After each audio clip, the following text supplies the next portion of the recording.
Good afternoon, everybody. Welcome to Cycling UK's Women's Festival of Cycling webinar. Thank you very much for joining us. My name's Helen Cook. I'm Head of Engagement at Cycling UK. And today's webinar, we're talking about it's safe to cycle. So we're looking at the positive perceptions of cycling so we can encourage more women to get involved. So we've got an excellent panel of speakers from Northern Ireland joining us today. So I'll bring each one in and introduce them. Before we kick off and get into discussion. Please do post your questions throughout. We'd be really pleased to hear from you and we'll answer as many as we can as we go through the session. So first of all, I'd like to welcome in Caroline Bloomfield. Good afternoon. Hi, Caroline. Good to see you. You too. Tell us a bit about yourself. Okay, so my name's Caroline Bloomfield and I just started as Director of Sustrans 3 weeks ago, so very new. But I started cycling to work 30 years ago and have continued pretty much every day since, from London where I started my career as a solicitor to my time in France with a charity, and then most recently the last 19 years in Belfast where I worked for the Public Health Agency. In PHA, I was responsible for setting up a number of active travel programmes, and for the last 4 years, I was obesity prevention lead with responsibility for healthy eating, weight management, and physical activity. So the move to Sustrans has been a really good fit for me, both personally and professionally. The Sustrans vision really resonates with me, that we would have a society where the way we travel creates healthier places and happier lives for everyone. So professionally, I know that we need to encourage more people to be physically active. Indeed, physical inactivity is the 4th leading cause of global mortality. But personally speaking, I also know the huge benefits that walking and cycling bring, because no matter how challenging work is, my cycle commute always cheered me up. So, which is why I'm still doing it, even though my commute now just brings me back to my kitchen table in the mornings. But cycling has always given me such a sense of freedom and happiness and well-being, even in the bad weather.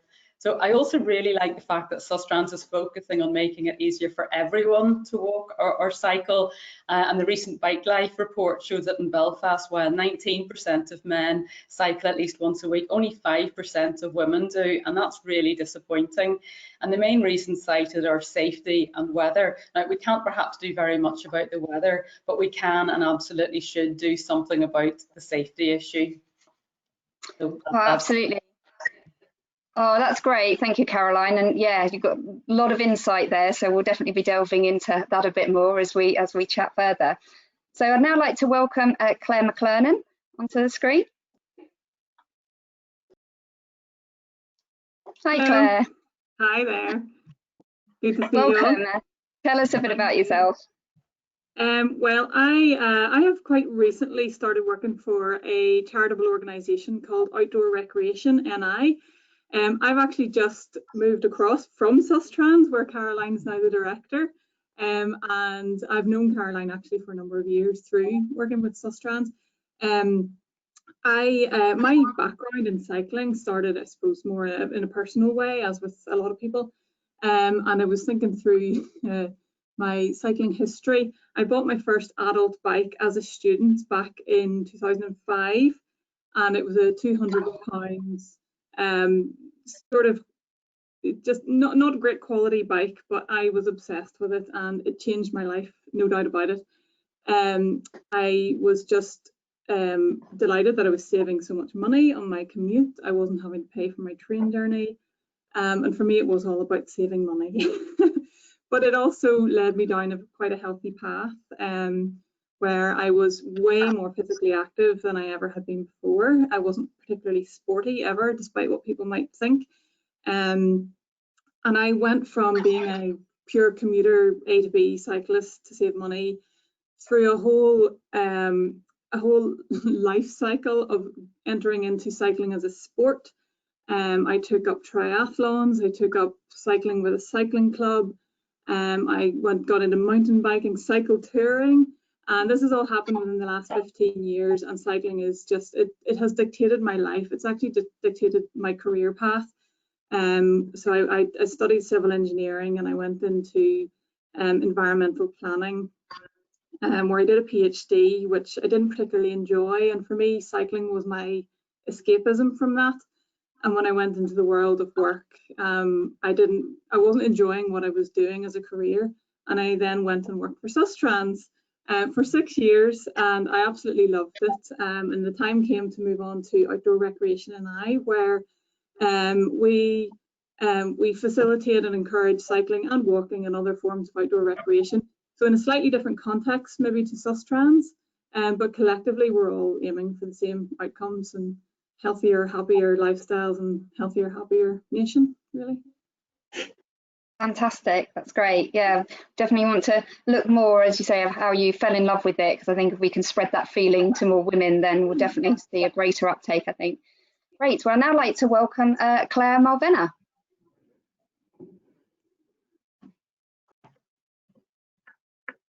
Hello. Hi. Hello, Helen. Good to see you. Claire. Hello. Tell us a bit about yourself. My name is Claire Malvena, and I work for DFI Active Travel Branch, formerly Cycling Unit before, and then after that, unit we changed their names quite a few times, but we're very firmly Active Travel Branch at the minute. I was a roads engineer. I'm a civil engineer like Claire, and when I graduated from Queen's, I started working for what was then DOE Roads, and I have worked as a roads engineer for almost 20 years before I moved into our cycling unit and active travel branch. I've been a cyclist from day one. I remember getting my first bike of my own when I was 11.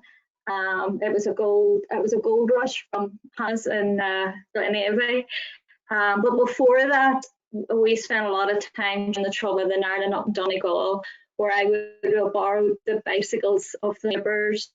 I learned to cycle on the quiet roads, on the rural roads, and even when I was back in Belfast, I was thinking back, I really gained confidence as a cyclist as a kid, cycling where there was no traffic on the road, or very little traffic on the road.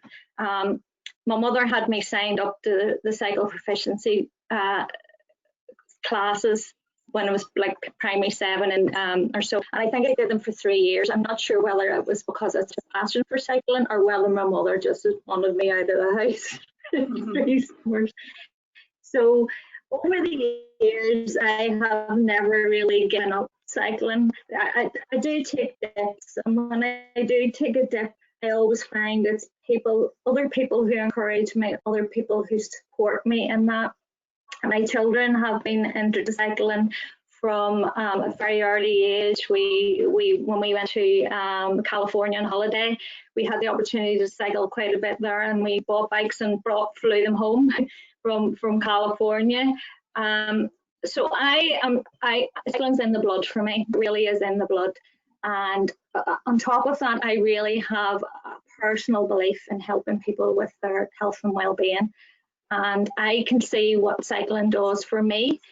And as a civil engineer, therefore, in my job and my position in delivering cycling infrastructure, it gives me great joy to be able to be involved in that, because I can see the benefit that I'm going to do to get more people out on the bikes, whether it's us ladies or whether it's men who are less confident or children. I think it's very important. So yeah, that's enough about me.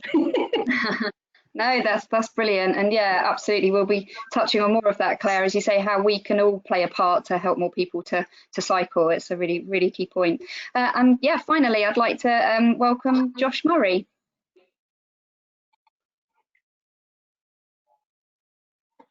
Hello, Helen. Thanks very much for the introduction. So yeah, my name's Josh Murray. I'm an engagement officer for Cycling UK. I'm our sole member of staff in Northern Ireland, and my role covers a number of things, from engaging the members, working on policy, working on campaigns, just pretty much everything that's going on in Northern Ireland. I suppose I'm on the panel today as someone who works in Northern Ireland, working for Cycling UK, but also I have a history of working or volunteering in women's cycling. For a number of years, I sat on the Cycling Ulster Women's Commission.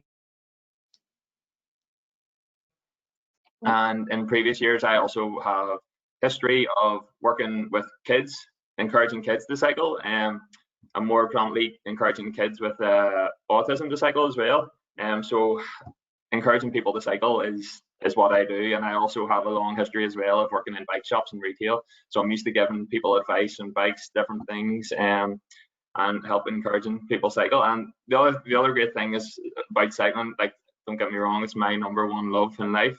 And it's also where I met the love of my life, I met my wife through cycling. So yeah, cycling has a lot to do in my life, and yeah, it's really great, and it's great to be on this webinar today. And hopefully we can encourage more women to cycling and break down some of the perceptions that's perceived with cycling. Oh, that's fantastic. Thank you, Josh. Well, I think everyone can see we've got an amazing panel here with so much experience and knowledge of different types of cycling, and all those personal experiences as well, which are really great to share. So yeah, let's dive in then. Let's get chatting about the subject today. So it's safe to cycle. We really want to get, you know, that message across to everybody, but particularly women, because it can be such a barrier to them taking up cycling. But it's not just as easy as saying it's fine, you'll be fine. We really need to address, you know, misconceptions and those perceptions. So so starting with you, Caroline, and kind of from your perspective and knowledge, you know, why is it why are perceptions important? You know, why do we need to kind of think about how people view safety of cycling? Well, I mean, perceptions are people's reality, you know, so I think women won't cycle if they believe it's not safe. You know, we can give them statistics, but if they believe it's not safe, they won't cycle. But they'll also not cycle if they think it's only something that men do, or if they think you need a road bike and the full head-to-toe lycra, you know, to be a cyclist. I think it needs to look like it's something for people like them. So I think it's really important that we change those perceptions, and it's important for women to see other women cycling in normal clothes, doing everyday sort of activities. You know, because most of my friends and colleagues say to me, you know, something like, oh, you must be so brave to cycle. And we do need to change this perception, but I also think we need to change the reality, because in many instances you do have to be a bit brave to cycle. So and you shouldn't have to be brave to go cycling. So I think that there's a lot we need to do to change perceptions, but I'd also like to be changing some of the reality on some of our roads in Northern Ireland as well. Yeah, no, good point. Well, coming to you, Claire, working for the DFI, do you agree? What would you say your experience has been on that? I think as Caroline said, it definitely is the perception. If you're not, that's probably more important than the safety, because if you don't feel you're going to be safe on a bike, then you'll not bother. I think infrastructure is very important. I was trying to focus as couple of days just on why I cycle, and it'll probably come up in the conversation anyway, but as I said at the very beginning, I cycled as a child. When I cycled as a child, I learned on quiet roads, which had very little traffic in it, you know, kids playing in the street. And we have had that opportunity this last number of months with the pandemic and lockdown, where certainly locally I have seen people with their kids, more people on bikes. There's no traffic, it's very quiet. And I think we, you know, it's very well saying, okay, we need to get more people on the bikes. We need to make more people feel safe. But how do we make them feel safe? We need to find spaces where there is less traffic. I'm thinking of around schools. You know, do we need like areas around schools where there's traffic is banned, like they do in some of the areas in Scotland, you know, during start-up and finish times. One of the reasons I like my cycle is because I can cycle on a traffic-free route, more or less. I'm a 10-mile route into Belfast, but I can go down under the coastal path and cycle traffic-free there. So I think we need to try and find out why those of us who cycle, why we cycle, and why, you know, is it because like me, I have a traffic-free route? Is it because like me as a kid, I learned and gained confidence I really am a believer in kids learning from no age to cycle. I think that's very important. Then they will gain confidence. It is an uphill struggle trying to get more people to cycle, but I actually am feeling quite positive. We're in an era now, after this last few months, where people have been on bikes, and we need to find spaces and encourage more people to cycle. Yeah, no, absolutely. I think, very important, as you say, to create the right environments for people. So just actually a point for Claire Mack, looking at it obviously from the outdoor experience as well. Do you think that particularly for females, their perception of the safety of cycling, or their confidence around cycling, do you think that varies between kind of off-road and the on-road experience? Because obviously when we're touching on subjects of safety, you can understand that that can be heavily influenced by areas that have a sort of built up aerial traffic. So do you think we can address viewpoints through kind of the off-road experience as well? Without a doubt. I mean, I think all of us will know that when someone has a facility that's away from vehicular traffic, that it is just the barriers just don't exist like they do when you're trying to get people out onto a road. It's just inherently safe, whether that's real or perceived. Orkney, have developed off-road cycle trails that are more sort of, historically they've been quite focused on sport, so like mountain biking, downhill mountain biking. Orkney developed trails in Rostrevor and Castlewellan and so on. But over time, they have started to veer more towards making sure we're facilitating full participation. So we're starting to develop more kind of family trails, family cycling trails in forest parks and places like that. And that is without a doubt because there's a recognition for the need to give people these opportunities. So whenever we're giving people the opportunities to start cycling in a safe off-road environment where real or perceived danger is really minimised, and hopefully that acts as a gateway then to people cycling then for everyday activity, whether that's for recreation or for getting to work or going to the shops or whatever that might be. So I think the outdoor recreational element of cycling and the active travel element of cycling are so inherently linked. But yeah, off-road is certainly the gateway, quite literally, I think, to getting people, on a population scale anyway, on a bike. Absolutely. So Josh, just coming to you, just thinking, what would you say kind of are the key kind of perceptions, or perhaps things that have surprised you over the years, particularly working with women, that perhaps you thought wouldn't have been a barrier to cycling? Perhaps even from a male perspective, it's not something perhaps you would have considered, but any particular themes that have come through that have led you to react in a certain way? Yeah, I think something that Caroline touched on was the need for to be dressed in full lycra, have a top of the range road bike.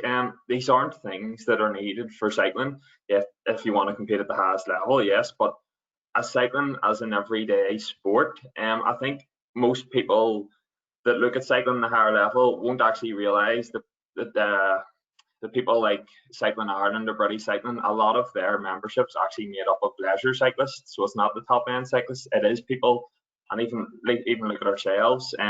The majority of our members would all be people who just love to cycle. So it's just about getting on the bike and giving it a go. I think if we look at, so we're talking obviously about safety. And safety is a number one priority, and maybe cycling out in the road can be daunting for some people and some women. But I think if we go to statistics, and there's a lot of statistics out there, but if we bring it back to the 20-1, so the health benefits of cycling outweigh the risks of 20-1. And just to give a few examples of statistics, so they say that commuting to work rather than using public transport or car reduces the risk of the cancer risks by 45% and reduces the risks of cardiovascular disease by 46%. And we can even see recently the announcements yesterday with the government that GPs are now going to prescribe cycling as a to combat obesity. And then again, like Claire says, with the recent pandemic, obesity has been linked to people that are obese, have been linked to having a greater risk of the pandemic. So again, this is a solution that, you know, cycling can offer at this moment in time. Absolutely. Well, yeah, I'd like to bring you in, Caroline, on that. Obviously, with your experience in PHA, you know, do you agree with that, or you know, what areas do you think really, you know, we should be giving more focus to? I totally agree with Josh. I mean, when I worked for PHA, we commissioned a lot of active travel programs on the back of the fact that we know that physical activity is so important for people's physical and mental health. I mean, Josh has already outlined there, you know, that cycling can improve, you can lower your risk of heart disease, stroke, type 2 diabetes, some cancer, and as we've now heard, learned as well, COVID-19. We also know that cycling helps you maintain a healthy weight. 63% of adults in Northern Ireland are overweight or obese. You know, cycling is a great way of incorporating, you know, physical activity into your everyday routine without having to actually take time out to go to a gym. That's why I've always loved cycling to work. I didn't have to, you know, go to a gym as well. Women in particular aren't taking enough physical activity in Northern Ireland. Less than 0.5%, I think it's only about 50% of women in Northern Ireland do the recommended 150 minutes of physical activity each week, the Chief Medical Officer's guidelines. So those are the physical benefits, physical health benefits, but I think one of the big selling points as well for many women is the benefits for emotional health and well-being. I mean, we know as well that cycling can help reduce levels of stress and anxiety and depression. It helps people sleep better, and it just makes you feel good when you're out on a bike, you know. So I think the health benefits are really huge, and maybe we haven't made enough of those in the past. Absolutely. Well, I think coming back to a point, Claire Mack, you raised earlier, that actually when you first got your cheap bike, it was to get around because it was cheaper. But then, you know, did you find that you experienced, you know, these other benefits? I mean, particularly as you say, around like kind of your health and well-being. You know, did you find that discovery almost came after the practical part of cycling? Yeah, without a doubt. I mean, I just finished first year as a student, and I had found that transition into university quite tough. I suppose socially quite tough. It was typical first year uni stuff. You were going out a bit too much, probably drinking a bit too much, eating too much. And I remember that I had put on weight, and I was feeling really a bit, you know, I was being quite hard on myself.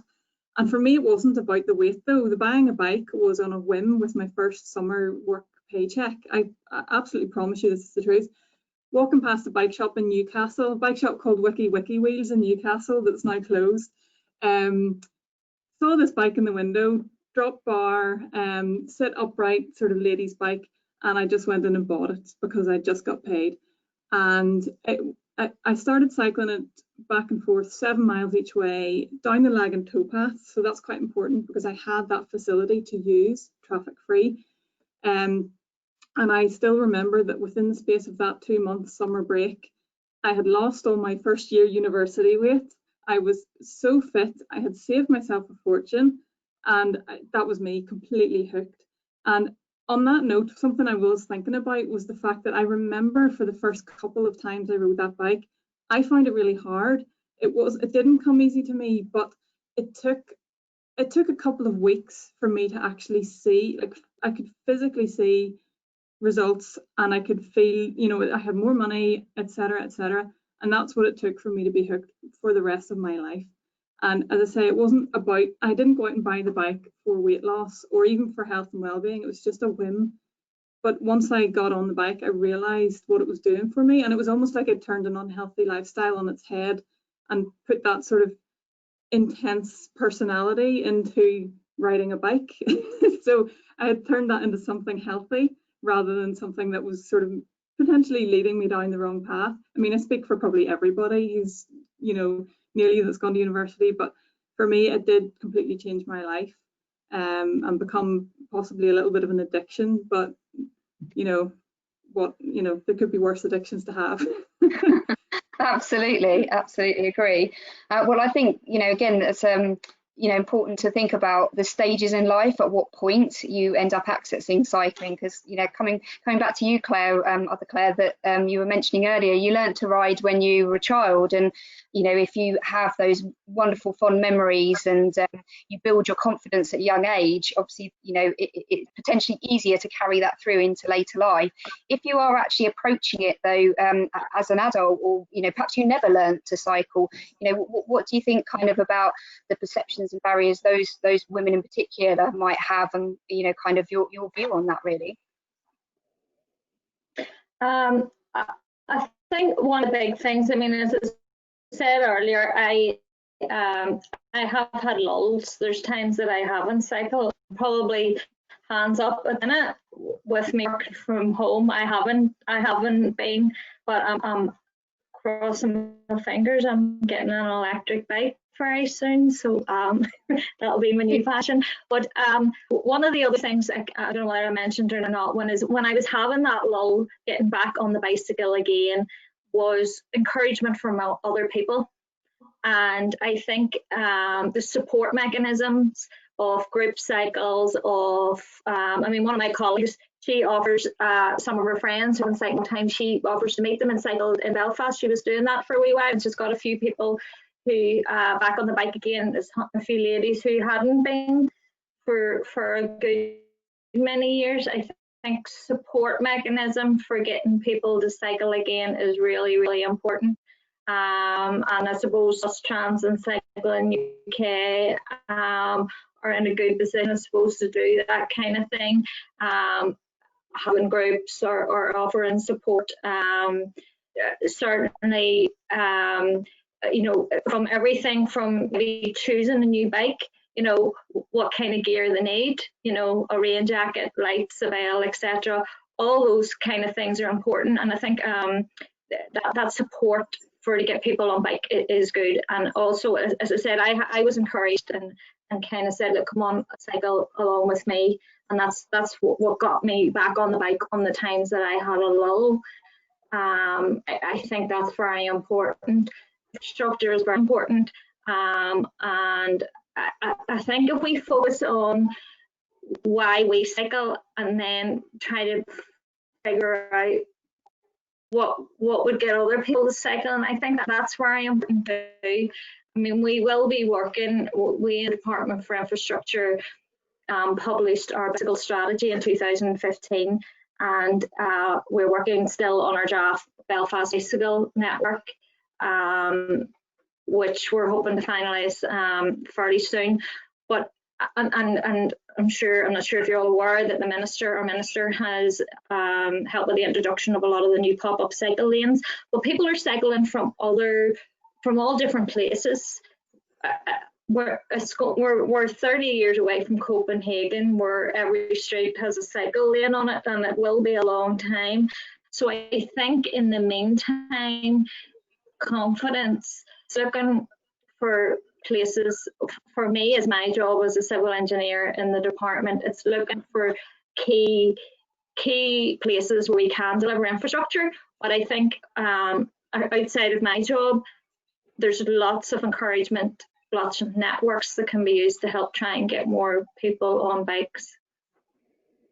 Absolutely. Well, that will neatly take us into the next point, because we wanted to start looking at what those support networks are and the different ways that we can support more women. Just before we do that, I just want to take a quick question here we've had from Jane Sarker, because it's related to the health aspects. If someone can give some advice on this, she said, what advice could you give to someone with an unconfident sense of balance and knee arthritis? Go, Claire. I'll jump in there because I suffer from vertigo.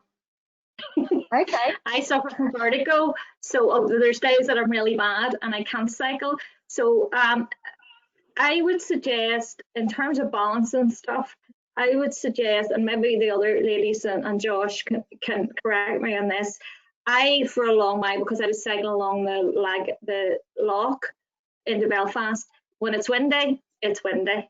So I bought a drop handlebar bike.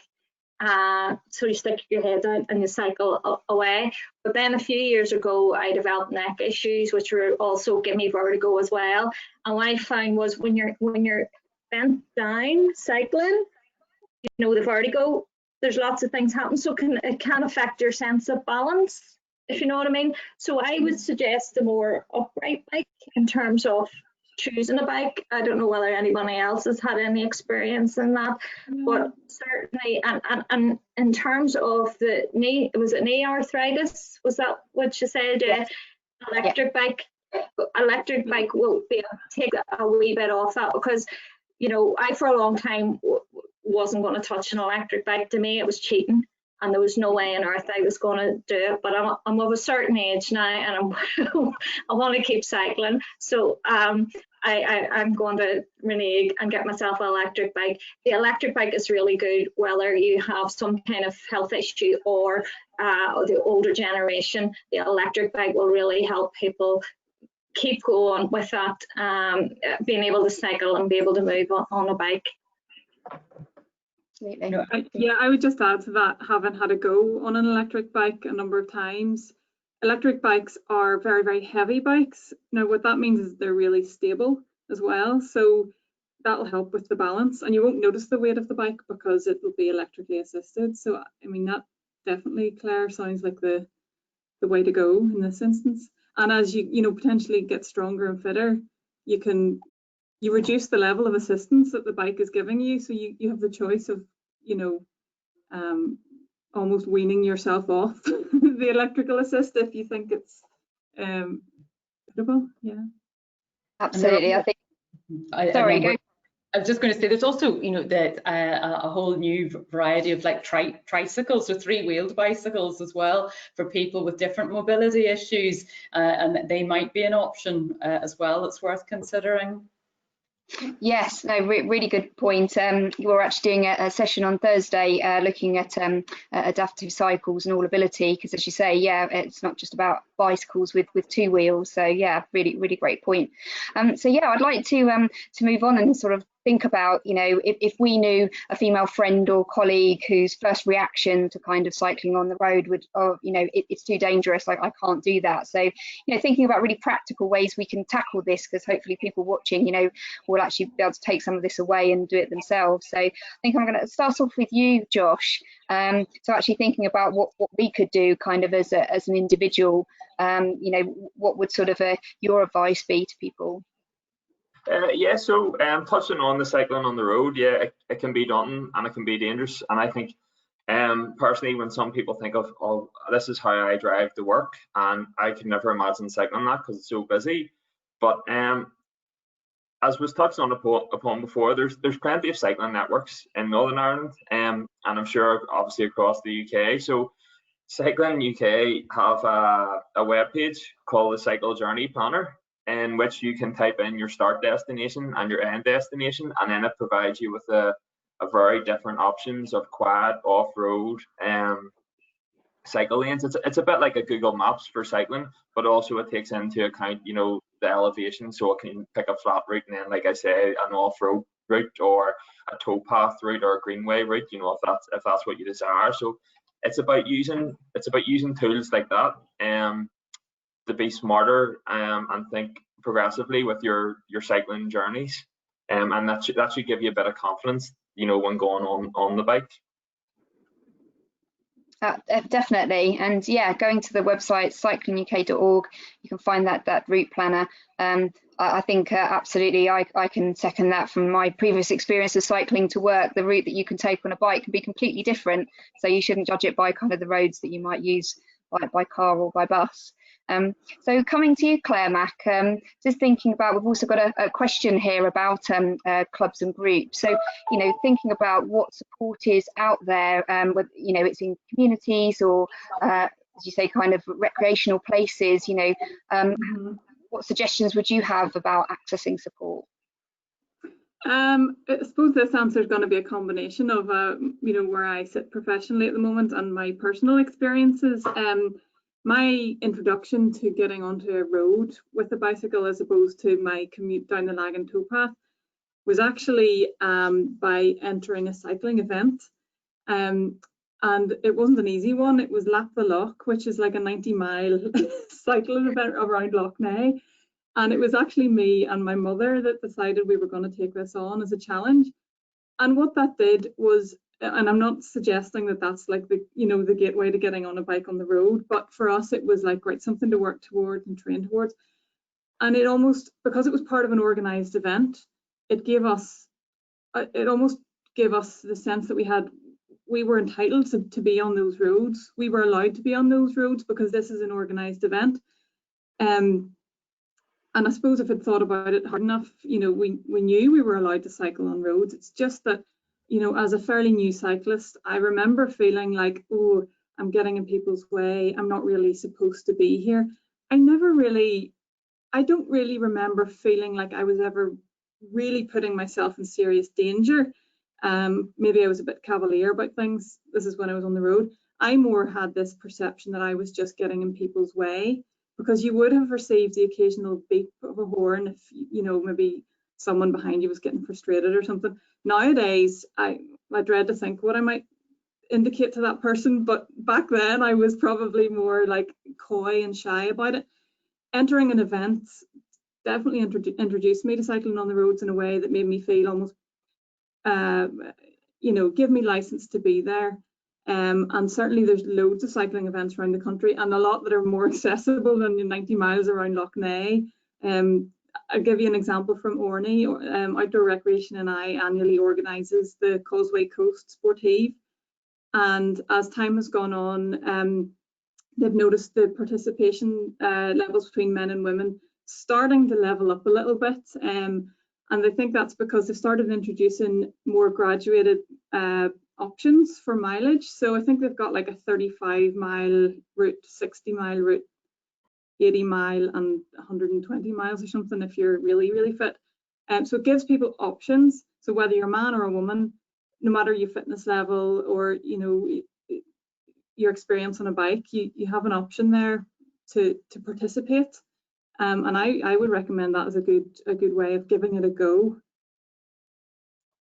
Okay, no, that sounds really good. And as you say, something you can share the experience with somebody else as well, can't you? Which is a really good way to do it. Yeah, good camaraderie and a few sandwiches at the end normally. Yeah. Definitely cake. And cake, yeah. Just quickly picking up on another question here from Lisa Jane Mclernon. Are there any women-only cycle clubs or rides in Northern Ireland? I've seen these in other parts of the UK and in other countries. Do you want me to pick up on that one? Please do. Yeah, so in relation to women's only cycling clubs, I'm not aware of any club that's specifically just for women, but a lot of clubs will have women's divisions. So actually a great example of this would be Claire Mack joined a cycling club that I was in, and through no fault of its own, now, Josh. our cycling club was not really conducive to women. So Claire decided to join another cycling club, which was Dromore, and Dromore had its own ladies section, and in fact they have their own. The kit is designed with a wee bit of pink on it for the ladies. So I think if you look at certain clubs, they will have women's sections. I know a club I was previously in, Phoenix Cycling Club, they have their own women's section, and more recently I spoke about obviously my past with Cycling Ulster, and Cycling Ulster last year actually ran a programme called Women on Wheels, which was run to encourage women who did a bit of cycling and fancied joining a club but never really quite wanted to bite the bullet. And this scheme was organised between 12 different cycling clubs across Northern Ireland, across Ulster, sorry, in fact. And yeah, volunteers from the clubs took out women's only groups and encouraged women to cycle, provided advice on the rules of the road, you know, the etiquette of cycling in a group, and then what essentially aspired was these women to then join the club. And I think if you look out there as well, I'm pretty sure I've seen Sustrands offer women's only cycling groups as well during the week, and they'll all meet up, and it's a great social side as well for anyone who hasn't cycled in a group and cycles on their own. It's a great opportunity to get involved with other women, have a bit of fun, have a bit of banter, and then it's something to look forward to as well, because I think when you know there's a planned session or a planned group ride, that makes you almost want to do it more. Whereas if you're relying on your own bat to go out on your own, sometimes the motivation isn't there, but that will to go up and meet with your friends, and sometimes you might not even realize you're exercising because you're having the crack, as we say in Northern Ireland. But yeah, there's plenty out there for women's only cycling groups in Northern Ireland, but I'm not aware of any specific clubs. Okay, great. Well, yeah, people can obviously get in touch with us if they need us to signpost them where to go. So just coming to you, Caroline, just thinking actually further, so we've talked about kind of what we can do individually, like support networks that are available, but obviously employers and businesses can play a huge part in encouraging more people to cycle, but, you know, particularly women. And as someone who's commuted for many years yourself by bike, you know, what do you think, you know, we can do, or what should we be saying to more employers to encourage this? Yeah, I think that employers and businesses have a really important contribution to make. And while I was in a public health agency, we started a program called Leading the Way with Active Travel, because I think we reckoned in public health we're always very good at telling other people what they should be doing, not necessarily doing it ourselves. So this was a program to try and get more of us walking and cycling to work, and that also was extended to some other public sector organisations. And actually Claire Mclernon was the first active the workplaces officer, and she was fantastic. You know, that was a very effective program. So there was a range of activities, whether it was cycle skills training, which I think is very important for new and returning cyclists, but also a bit on bike maintenance or route planning, as you've mentioned already. There were a few led rides, and also I think importantly training up active travel champions within the workplace who could spread the word, organise other events themselves. And employers, I think, can provide a number of things, you know, whether it's through promoting the Cycle to Work scheme, providing cycle parking or showers, or support for the champions, you know, are actually allowing people to do this in their lunchtime or whatever. And we saw rates of cycling going up in each of the participating workplaces. And it also makes good sense for employers. They're not necessarily just doing this out of the goodness of their hearts. I mean, there's evidence that shows that people cycling to work take fewer days off sick. So it actually makes good economic business sense for those organisations as well. We've also seen some employers now signing up to become part of the Cycle Friendly Accreditation Scheme, which I think is really important. It shows, you know, it demonstrates their commitment to taking that forward.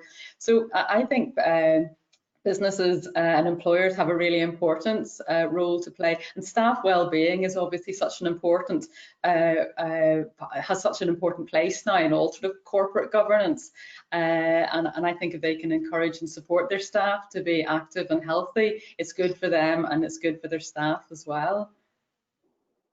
Definitely, yeah, no, really sound examples there. Thank you. So I think it's time we should touch on COVID. The global pandemic has had huge impact across the globe, and I don't think we could have this session today without touching on, you know, kind of the impact it's had. Probably one of the few kind of things to recognise in a positive light that has come out of COVID restrictions is the increase in particularly in cycling and people being more active. So I'm going to come to you first, Claire Malverna. When we're thinking about the increase of riders, do you think this is showing us that there is actually an appetite out there for people to be more active, and particularly with cycling? Oh, absolutely. I think it's become a necessity more than anything, because of the risk of, you know, social distancing, etc., on public transport. You know, I think one of the things that was recommended during the pandemic was to avoid public transport and walk and cycle if we could. Because of the health benefits, as Josh has already alluded to, in terms of trying to get people healthier and therefore more able to deal if they become infected. But also the numbers of public and transport, we couldn't deal with on public transport and maintain proper social distancing if the numbers weren't back to the way they were. The other option is people get into their cars. We don't have the space on the roads in our towns and cities to increase the number of people that are travelling by car. So walking and cycling certainly is, and cycling specifically, because we can go longer distances, really the thing that can help us as well. Our towns and cities are plagued with high levels of pollution, which is reduced during the pandemic. So people are being able to see, you know, what can happen when they're on their bikes, and certainly from a personal level, our local primary school beside me, it's a main road into the development, quite a big development, and it's quite road wide. It's like a runway. But we're all on a hill, so it's quite flat. It's the flattest bit, and every night when I've been out walking the dog, because I've been out doing my walks, the kids are all cycling up and down this outside the school, but they're cycling with their parents, and it's phenomenal. It's like, you know, it did my heart good to see so many people on bikes. Even when I've had to travel into Belfast for a few times for meetings and things. You know, some of the business district behind the city hall is really quite quiet at the minute because there's no offices open, but there's a few cars about, but there is a lot of people cycling. I really do think there's an appetite. People have, it's nearly, actually, I said this to my mum, it's like back to the 70s when I was a kid. You know, there's less traffic on the road, people feel safer. I definitely, and you just have to look at the difficulty getting a new bicycle is at the minute, the number of people who are buying bicycles. You know, when looking at my electric bike, was talking to the retailer, and he said he can't, this was a month and a half ago, if he didn't have a bike in the shop, he can't actually physically get them.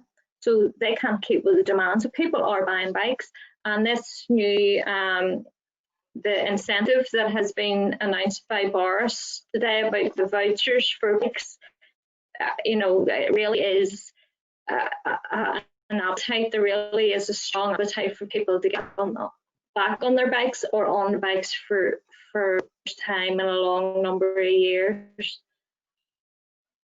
Yeah, I mean, yes, amazing announcement today, as you say, and I think yeah, it's kind of how we can, you know, maximise the support so that you know, it really is as accessible as possible. So yeah, I'd like to come over to you now, Claire, just on the same point really, kind of, you know, how we've seen levels change, and you know, what opportunity is there now to kind of support these people to continue their journey. Yeah, well, so I'm gonna perhaps ask for you to show these slides, the slides I provided to you. So Outdoor Recreation and I, when lockdown hit, basically used it as an opportunity to try and measure the impact on people's experience or people's engaging with the outdoors, because everyone was noticing. I mean, the weather was gorgeous, of course, and that really helped as well. But we just felt this need that we needed to somehow document what was happening, or try and quantify what was happening, because it would be a real evidence base for this decision making in the future. So Orny rolled out a survey across Northern Ireland, engaging with the outdoors, which is, it's not just cycling related. In fact, it captured, you know, any sort of engaging with the outdoors. This infographic will give you a snapshot of the pattern of the way things are.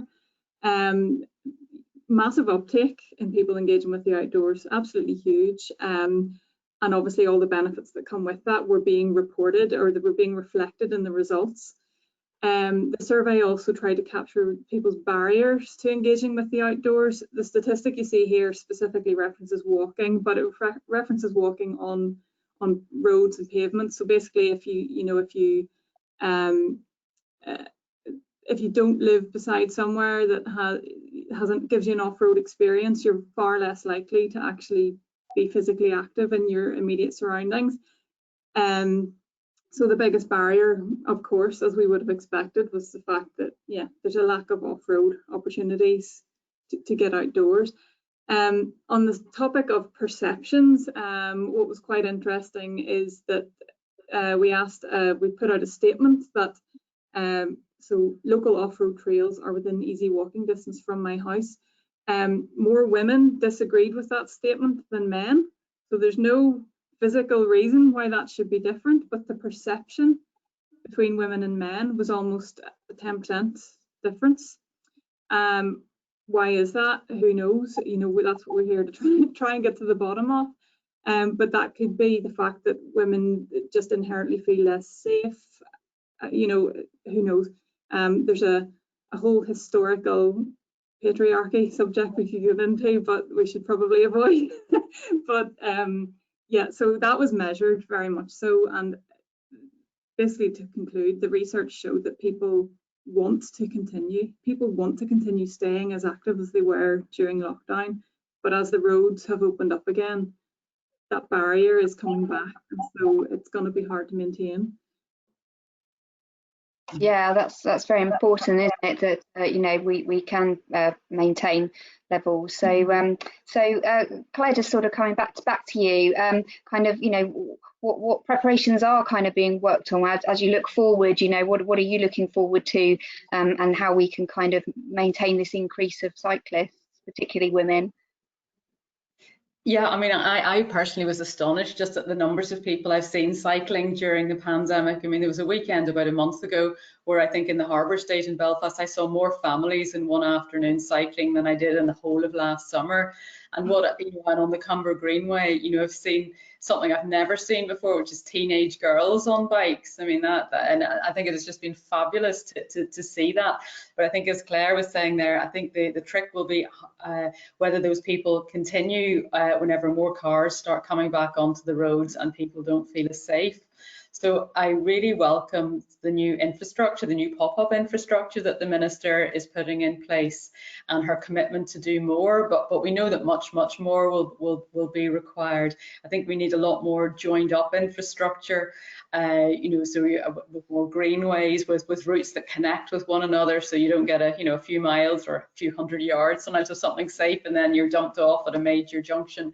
I think we need a real sort of root and branch review of how we do the infrastructure, and I think a lot more of the off-road routes, because we know that women in particular will cycle where they think the infrastructure is safe. I mean, I only have to see my journey to work, which is partly on road and partly on the towpath. The bit on road, I rarely see another woman cycling. As soon as I get to the river and I'm on the towpath, it's about 50% of the cyclists there are women. So I think we really need to have safe infrastructure. But infrastructure on its own, I think, isn't enough either. I think we need to have behaviour change programmes that go alongside that to support more people, whether it's children, whether it's women, whether it's older people, to either start cycling or return to cycling. And we need programs with schools, with workplaces, with communities, and just it becomes the new normal, the way that we get about. And I think that the announcement that Boris Johnson made this morning is incredibly welcome. I think most of it just applies to England, so I would really love to see a similar bold vision here in Northern Ireland. I think Boris Johnson says he wants to see half of all journeys in towns and cities to be actively travelled by 2030. That's a fabulous vision. I'd love to see that here in Northern Ireland as well, and we'll certainly be doing our best to push forward to make that a reality. Absolutely. Oh, yeah, fantastic. Claire, did you want to come in on that at all, and kind of what you're working on? So in terms of the pop-up cycle lanes, I've been working along with my colleagues to try and see what would connect. The Minister announced the pop-up cycle lanes and said to be looking at more. So we're certainly doing that at the minute. At the very beginning, I think our key connection idea was between all the hospitals to try and help those who were key workers to get. There's a lot of movement of staff between the hospitals during the day, so that was certainly one of the things that we looked at. But we are starting to look at key routes and how people, can how we can find routes that will help more and more people to get on the bicycle. I think one of the other things too is the trying to discourage people to get very quickly back into their cars again. And certainly in Hollywood here, where we have removed some parking spaces temporarily that will help with social distancing. But in reducing the availability of parking, that also people think, okay, well, if a car parking space is there, people will really right up to the shop for handiness and into the shop. So I think we need to be able to put stuff in that will help people make a choice for walking and cycling. And Bars' brilliant vision of getting 50% of urban journeys or active journeys in urban areas by 2030 is brilliant. It's really, really good. I'd love to see that. That's my own personal view. Whether or not we're able to achieve that here in Northern Ireland, I don't know. But yeah, I think we really need to focus on how we get people to travel more actively. And as Caroline said, it's not just about infrastructure, it is about behavioural change. It is about helping people. When you ask somebody, would you not cycle to work? And they'll think of everything why they can't do it. They'll not think of the positives. So it's all those positives that we have to focus on to try and get that change, and that's very important. Absolutely. Well, I'm just conscious of time. We've only got a few minutes left, so I really want to try and do a couple of questions, if that's okay with everyone, because we've had the questions coming through. So thanks everyone for your contributions. There's one here that has been raised by a couple people, Vanessa Lancaster and David Williamson. David saying he's actually about to start a Couch to 10K cycling course. What's the panel's view on whether this should be advertised women only or for any cautious cyclist? Claire Mack. I like this one because this is a personal view, but I've always personally been quite cautious about pigeonholing activities or initiatives towards women only. Now, that's my own personal view, but something like, I think it was Cycling Ireland and their Sofa to Saddle course that they ran, I believe it was for males and females. I think perceptions will only start to be truly broken down when we include men equally to women and vice versa in everything that we do, because I think that perceptions can lead to stereotyping being, mammals. Like people, there are people out there who see cyclists as mammals and that's all they are, and it dehumanizes cycling, generally speaking, for men and women. And I think if you can start to break down those stereotypes and those perceptions, then it just makes cycling better for everybody. This is a huge topic, but I personally think that, making sure that we're accommodating beginner men as well as beginner women in our beginner cycling programs, that's it benefits everybody. Yeah, no, it's an interesting point. As you say, we didn't get time to touch on kind of, the imagery and the views that we might receive about kind of mammals and dressing in lycra. And as you touched on earlier, wearing the right thing what is the right thing. You know, that's a whole other subject. So maybe we'll cover that on in another session. But yeah, conscious of time, we're just hitting end now. But I just wanted to ask each of you in turn if there was one takeaway we could give to the audience when thinking about, you know, a female friend or colleague or partner who might be convinced to give cycling a go. Kind of what would be that takeaway that you'd want to give to them? So I'm going to start with you, Josh.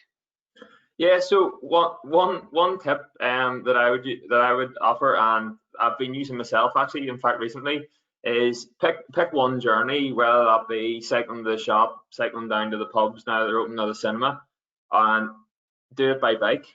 Just give it a go. Do it once a week, then build it up and see how you get on with it. And I know it's worked for me, and it's worked for friends that I've recommended it to. So there's no reason why it couldn't work for everyone. That's excellent. Yeah, I really like that one. Claire Morvenna. You stole mine, Josh, because I was thinking back to when my kids were small, and it was difficult when you're trying to move kids from A to B and stuff. It is really hard to do. And certainly, if you can try and make arrangements, don't give up just because you've got childcare issues or other, maybe you have cares, remember you're looking after other people and stuff, and you're finding it really hard to do. But try to make I made an arrangement that one day a week that somebody was able to do all my childcare pickups and stuff for me. So don't feel guilty about it. Make arrangements. This is your time. This is your exercise. So yeah, just take that time and have a go at even doing it once. As Josh says, just once a week. Sorry, it's a bit of a duplicate there, but I think it's important to take the time to make time to. Yeah, definitely. Just lost you at the end there, Claire, but yeah, as you say, make time, give yourself the space to do it. I think that's really good advice. So Claire Mack, I'm going to come to you. I would just recommend to any woman or anybody, just do it your way. Don't necessarily be influenced by, you know, what you see immediately around you. Like I got sucked into well, I'm not a proper cyclist because I don't own a racing bike.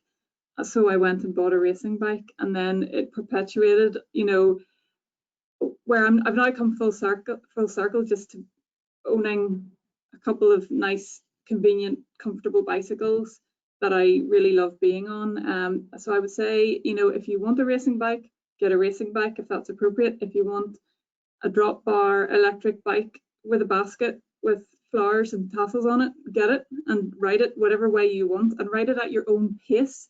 Don't listen to anyone else. Don't take unsolicited advice from other people. Just do it your way. And when you do it your own way, you will enjoy it. I mean, at your own pace. Yeah, do it your way. Definitely, yeah. It's such an individual experience, isn't it? We all get out of it different things. And finally, Caroline, yeah, what sort of nugget of wise advice would you want someone to take away? Well, I suppose, I think ourselves as cycling champions, we all have a role to play. And, you know, some of my female friends, I've said, well, look, you know, I'll come and cycle with you into work. Let's try your route out together. You know, if they don't feel confident on the roads, and a couple of them, you know, have started cycling now as a result of just, you know, we tried it out together. But I think as well for people who are less confident, you know, there are courses out there, Sustrans and others run, you know, cycling skills courses for people who are lacking confidence, who haven't cycled in a long time, who maybe haven't been on the roads, and who just need a little bit more confidence building about how to deal with traffic. So, you know, sign up for one of those courses, and, you know, it'll help you feel more confidence. Yeah, that's great. Yeah, and that's a very important point. Like we want people to take away as well is that you know, there is support and advice out there. So, you know, do get in touch with you know, Cycling UK, with Sustrans, Outdoor Recreation, and we can all signpost people to get support and advice. Just conscious of the time, 5 past, we've just slightly overrun, but really fantastic chat. Thank you so much to our panelists for you joining us. Really good discussion, and thank you for everyone who's watching. The Women's Festival of Cycling runs until the 31st of July, and we've got lots of different virtual activities that have been happening to highlight women's cycling, to celebrate amazing women who are out there doing it, to give some inspiration, advice. You could certainly find someone doing it the way you want to, as Claire was talking about there. So do come to the website to find out more, and there'll be plenty to watch back as well. So if you've missed any sessions from previous days, then you can catch up online. Just one other comment I want to finish on, because I think it's lovely. Lynette Mantles popped in the questions. She advertises herself locally as a Lolil, which is a little old lady in Lycra. I think that's a fantastic image. That's great. But thanks again, everybody. Thanks for everyone watching. I hope you found it a useful discussion, and we will see you again soon. So thank you and goodbye. Thanks very much. Thank you. Cheers, thank you.